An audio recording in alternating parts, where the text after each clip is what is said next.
what is happening now in Davao City, in Kingdom of Jesus Christ, kay Pastor Kibuloy, ay refleksyon ng kung ano kabulok at kalubha ang kawalang kakayanang mamuno ni Marcos Jr. at ng kanyang mga alipores, at kung gaano naman ito kapursigido na manumbalik ang abuso, pangungurakot, at walang integridad at walang dangal na uri ng pamumuno. Maraming salamat sa mga kasamahan ko po sa oportunidad na bahagi po ng talakayan dito sa press conference na ito. Ako po naniniwala na magkakaiba po ang magiging pagkilos ng mamamayan kung ikukumpara sa unang pagpapatalsik sa tatay niya noong 1986 at pangalawang pinabagsak ang gobyerno ni Estrada noong 2001. Yung mga dating puwersa noon na siyang mga tradisyonal na kumikilos ay pwedeng i-take over na ng mamamayan na hindi na nakatali doon sa tradisyonal. Yung CPP, NPA, NDET na ng udyok, yung tradisyonal na malaking simbahan at mga eskwelahan. Ako naniniwala ko na ang ikababagsak ni Marcos Jr. ay magsisimula sa Davao. At ang ginawa ng Kingdom of Jesus Christ ay walang naniniwala na may magsisimpatya sa kanila. Pero look what happened when the Vice President drew the line. The rest followed.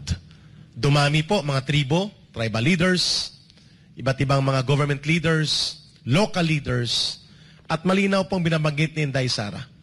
What is happening now in Davao City, in Kingdom of Jesus Christ, kay Pastor Kibuloy, ay refleksyon ng kung ano kabulok at kalubha ang kawalang kakayanang mamuno ni Marcos Jr. at ng kanyang mga alipores, at kung gaano naman ito kapursigido na manumbalik ang abuso, pangungurakot, at walang integridad at walang dangal na uri ng pamumuno na kanyang pinapalakad ngayon.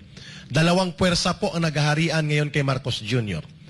Una, ang puwersa ng mga ngamkam na oligarkiya na binarkada niya muli, at walang damdaming makaramdam ng gutom at kahirapan ng milyon-milyong mamamayan na kanyang kinakanlong ngayon kasama ang mga bulok at kawatan ng politiko na pinabalik niya muli. Yun ang kanyang achievement na totoo. Kaya lumaganap ang krisis sa gutom, kahirapan at paglugmok ng ating lipunan. At pangalawa, ang paghari-harian at lakas loob ng mga dayuhang puwersa, lalo ng pakialamerong Estados Unidos na muling nanumbalik at namayagpag sa 2 taong siya ang namumuno sa bansang ito. At naniniwala ako na ang nangyayari sa Kingdom of Jesus Christ, it may not be aptly or appropriately described as a blessing, but maybe God works in miraculous ways that only God can understand why it is happening.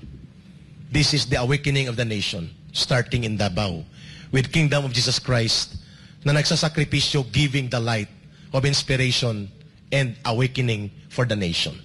Doon tayo papunta. Tiyak na magaganap yun. Thank you, Ka Eri. Attorney Adam.